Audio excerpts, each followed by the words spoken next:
आपकी स्क्रीन पर ये जो शख्स दिख रहा है, ये वो हैवान है जिसने इंसानियत को शर्मसार किया है। ये वो शख्स है जिसने एक मासूम बच्ची की इज्जत को लूटने की कोशिश की है। रात का वक्त था, बागपत की गलियों में सन्नाटा पसरा हुआ था।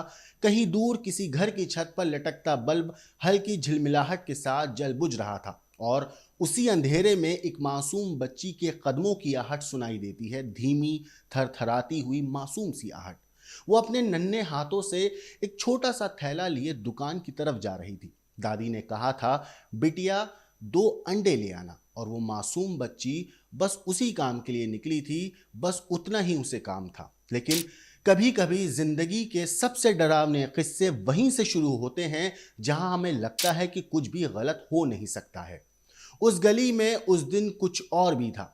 कोई और भी था, एक ऐसा शख्स था जिसकी आंखों में इंसानियत नहीं बल्कि दरिंदगी छिपी थी, जिसकी मुस्कुराहट में जहर था और जिसके इरादे अंधेरे से भी ज्यादा गहरे थे।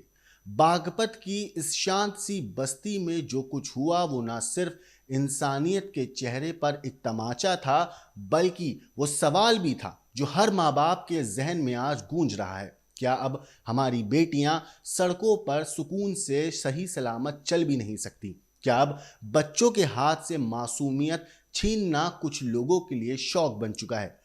उस दिन सूरज ढल चुका था, हवा में हल्की ठंडक थी। कॉलोनी की सड़कों पर मानो बच्चे सिर्फ अपने घर के बाहर खेल नहीं रहे थे, क्योंकि कुछ दुकानदार दुकानें समेटने की तैयारी में भी थे। लेकिन किसी को क्या पता था कि अगले कुछ ही मिनटों में वही गली अपराध की एक ऐसी दास्तान लिखने वाली है जिसे सुनकर हर किसी की रूह कांप जाएगी। कहते हैं हर शहर के पास एक काली रात होती है, और बागपत के लिए वो रात यही होने वाली थी। एक 9 साल की बच्ची, एक अनजान रास्ता और एक 35 साल का शख्स जिसकी आंखों में पाप की प्यास थी। एक ऐसा सामना जो बस कुछ मिनटों में मासूमियत को रौंद गया। लेकिन कहानी यहीं दोस्तों खत्म नहीं होती, क्योंकि ये सिर्फ एक गुनाह नहीं था, ये एक अपराध नहीं था, ये जहर की वो पहली बूंद थी जिसने पूरे शहर के माहौल को बदल दिया। एक ऐसी चिंगारी जिसने दो समाजों के बीच सुलगती आग को और भड़काने के लिए हवा दी। सवाल सिर्फ ये नहीं था कि उस बच्ची के साथ क्या हुआ, सवाल ये था कौन है वो शख्स जिसने अपने अंदर का इंसान जो है मार डाला था। क्यों उसने एक नन्ही जान पर ऐसा जुल्म ढाया, ऐसा जुल्म किया कि इंसानियत शर्मसार हो जाए? क्या ये सिर्फ एक मानसिक विकृति थी, या फिर इसके पीछे कोई और सोच, कोई और इरादा छिपा था? बागपत की गलियों में अब सन्नाटा नहीं है, बल्कि गुस्सा है। लोगों के चेहरे पर, लोगों के लफ्जों में सिर्फ एक ही मांग है, उन्हें न्याय चाहिए। और दूसरी तरफ पुलिस थी जो हर दिशा में भाग रही थी, हर चीज जमा कर रही थी, हर सबूत जमा कर रही थी, साक्ष्य खोजने के लिए, गवाह ढूंढने के लिए और उस दरिंदे को पकड़ने के लिए। लेकिन इस पूरी कहानी में सबसे बड़ा ट्विस्ट दोस्तों तब आया जब आरोपी की पहचान सामने आई, और फिर मामला अचानक सिर्फ एक जुर्म का नहीं बल्कि सांप्रदायिक बवाल में बदल गया। अब सवाल यह है, क्या पुलिस इस बार न्याय दिला पाएगी? क्या वो दरिंदा पकड़ा जाएगा या फिर किसी राजनीतिक हवा में गुम हो जाएगा? सलाखों के पीछे वो शख्स पहुंच पाएगा? हालांकि गिरफ्तार तो हो चुका है ये लड़का। क्या वो बच्ची जिसने अपनी मासूम आंखों से नर्क देखा अब कभी मुस्कुरा पाएगी? आज की इस कहानी में आपको वही सच्चाई दिखाने जा रहे हैं जो सच्चाई बागपत के दिल में गहरी चोट छोड़ गई है। वो दर्द जिसे कोई शब्द बयान नहीं कर सकते, और वो सवाल जिसका जवाब अभी तक किसी के पास नहीं है।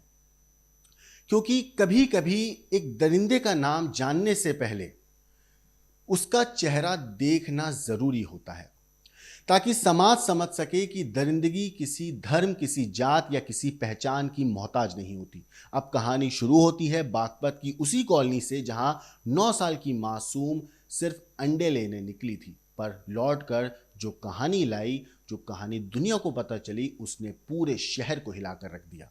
नमस्कार दोस्तों, मेरा नाम है मोहम्मद आसिम और आप देख रहे हैं क्राइम तक।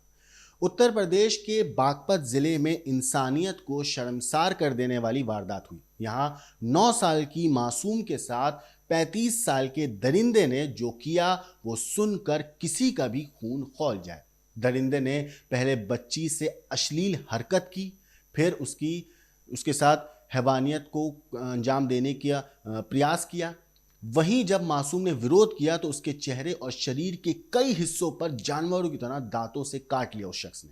दरअसल पूरा मामला कोतवाली बड़ौद क्षेत्र की एक कॉलोनी का है। यहाँ की रहने वाली एक 9 साल की बच्ची को उसकी दादी ने घर से थोड़ी दूर पर स्थित दुकान से अंडे लेने भेजा था, लेकिन रास्ते में ही 35 साल के शाहरुख नाम के इस शख्स ने उसे बहलाकर अपने साथ ले गया। सुनसान जगह पर उसने बच्ची के साथ गंदी हरकत शुरू कर दी। जब मासूम ने डरते डरते विरोध किया तो शाहरुख ने न सिर्फ अश्लील हरकतें और बढ़ाई, बल्कि उसके शरीर को दांतों से काट डाला। बच्ची किसी तरह वहां से भागी और रोती बिलखती घर पहुंची। जब दादी ने पूछा तो उसने रो रो कर सारी आपबीती सुनाई, जिससे परिवार के होश उड़ गए। आरोपी समुदाय विशेष का निकला एक, जिसके बाद मामले ने सांप्रदायिक रंग भी ले लिया। एक संगठन ने घटना की निंदा की है, वहीं एक और संगठन के जो नेता हैं आलोक शास्त्री, उन्होंने कहा कि कोई सामान्य अपराध नहीं है, ये जिहादी सोच का घिनौना चेहरा है। मासूम बच्ची के साथ ऐसी दरिंदगी बर्दाश्त नहीं की जाएगी। दोषी को सख्त से सख्त सजा दिलाकर रहेंगे। जिसके बाद तुरंत पुलिस को सूचना दी गई। पुलिस ने मौके पर पहुंचकर बच्ची को जिला अस्पताल भेजा, जहां उसका मेडिकल कराया जा रहा है। इस मामले पर बच्ची की दादी ने क्या कुछ कहा, एक बार आप सुनिए। जी, मेरी पोती है 9 साल की। वो दुकान पर भेज दी थी अंडे लेने के लिए, और उसे जो नहीं बोला कि मैं दिवा कर लाऊँ, बेटा मैं दिवा कर लाऊँगा, और स्कूल में ले गया और उसका गला भी दबाया, उसे काट भी लिया, मुंह भींच दिया और चिल्लाने लगी। जी, हम ढूंढ रहे थे, थोड़ी देर हुई, हम ढूंढने लगे, आवाज़ मारी तो वो लिकड़ कर चला, और फिर ये लड़की रोकर भाग गया, इसका पेशाब भी लिकड़ गया। अच्छा अच्छा, आपने शिकायत की है कौन अधिकारियों को? हाँ जी, करिए, हमने रात थाने में गए थे। तो सुना आपने इस पूरे मामले पर बच्ची की दादी ने क्या कुछ बताया। ये कहानी वाकई रोंगटे खड़े कर देने वाली है। इस पूरी हैवानियत के ऊपर आपकी क्या कुछ राय है, कमेंट करके जरूर बताइएगा। लेकिन देश और दुनिया की बाकी क्राइम की खबरों के लिए देखते रहिए क्राइम तक।